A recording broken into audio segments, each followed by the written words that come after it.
YCP 5 ఏళ్ల పాలనలో తిరుమల తిరుపతి దేవస్థానాన్ని అక్రమాలకు అడ్డాగా మార్చారని టీటీడీ ధర్మకర్తల మండలి సభ్యుడు భానుప్రకాష్ రెడ్డి ఆరోపించారు. భూమన టీటీడీ చైర్మన్ గా ఉన్న సమయంలోనే శ్రీవారి పరకామణి సొమ్ము దోపిడీకి గురైందన్నారు. పరకామణిలో పనిచేస్తూ 100 కోట్లు దోచుకున్న రవికుమార్ ను కేసు నుంచి తప్పించేందుకు యత్నించారని ఆరోపించారు.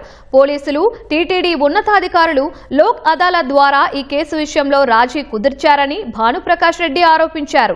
శ్రీవారి పరకామణి డబ్బుతో రియల్ ఎస్టేట్ వ్యాపారం చేశారని దుయ్యబట్టారు. ఓ ఉన్నతాధికారి త్వరలో తాను చేసి తప్పుల్ని ఒప్పుకోబోతున్నారని, ఈ విషయంలో పెద్ద పేర్లే బయటకు వస్తాయని భానుప్రకాష్ రెడ్డి వెల్లడించారు.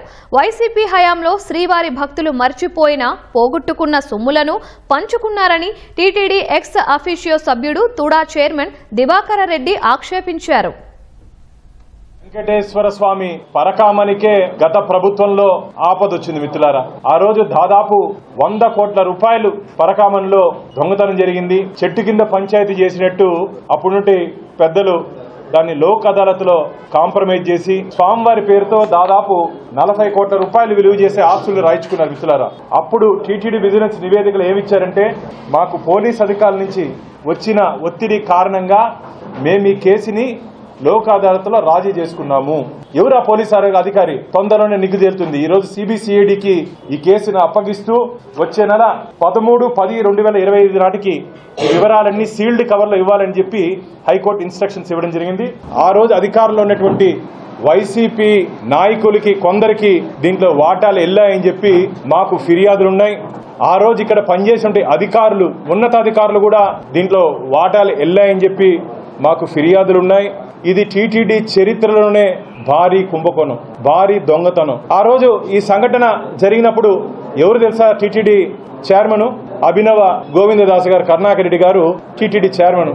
తాడేపల్లి ప్యాలెస్ కూడా దీంట్లో నుంచి వాటాలు వెళ్ళాయని చెప్పి భక్తులు ఫిర్యాదు చేస్తున్నారు. ఇప్పుడు అంటున్నారు కొందరు అధికారులు, మేము దేవుడికి న్యాయం చేసాము, 40 కోట్లు రాయిస్తే మా మీద పడుతున్నారు. రేపు అదే స్టేట్మెంట్ ఇస్తారు చూడండి. వెంకటేశ్వర స్వామికి న్యాయం చేసేంత స్థాయి నీకుందా? పోలీసులు ఈ కేసు రాజీ పొమ్మని చెప్పి ఒత్తిడి చేసినట్టు అధికారి ఎవరు? మాకున్నటువంటి ఇన్ఫర్మేషన్, ఒక అధికారి తొందరలోనే మొత్తం వివరాలు బయట చెప్పబోతున్నాడు. చేసిన తప్పును ఒప్పుకొని తొందరలోనే ఆ రోజు ఏం జరిగింది, ఈ వివరాల కన్నా ఇంకా వివరాలు నివ్వరిపోతారు స్వామివారి భక్తులు. కొన్ని సంవత్సరాలుగా ఆయన దొంగతనం చేస్తున్నాడు. నాకున్నటువంటి ఇన్ఫర్మేషన్, రోజుకి మినిమం 10 నుంచి 12 లక్షల రూపాయలు స్వామివారి పరకామణి నుంచి తీసుకుని వస్తున్నాడు. వాళ్ళ మిత్రుడు ఒకటి చెప్పాడు, అన్న నెలకి 34 లక్షలు వస్తుంది, 2-3 సైట్లు కొంటాడు. ఆ సైట్ ఈ సంవత్సరం కొంటే 4 ఏళ్ళకి దాంట్లో 50 లక్షలు పెడితే ఆ సైట్ ఒక 10 కోట్లు అవుతుంది. ఆ సైట్లన్నీ రాయించుకున్నారు. స్వామివారి పరకామణి సొత్తు తీసుకుని రియల్ ఎస్టేట్ వ్యాపారం చేయించారు ఆయన దగ్గర. చాలా చాలా పెద్దవాళ్ళు మిత్రులారా, మీరు ఊహించలేరు ఆ పేర్లు. అలాంటి పేర్లు బయట వస్తాయి ఇప్పుడు ఎంక్వైరీలో. అక్కడ ఏదైతే భక్తులు మర్చిపోయే వస్తువులు ఉంటాయో అవన్నీ కూడా ఒక రిజిస్టర్ మెయింటైన్ చేయాలి. యాక్చువల్ గా మెయింటైన్ చేసి 90 రోజుల వరకు ఆ భక్తులు వచ్చి దానికి సంబంధించిన ఐడెంటిఫికేషన్స్ చెప్పకపోతే అవి ఉండేలేసేయాలి.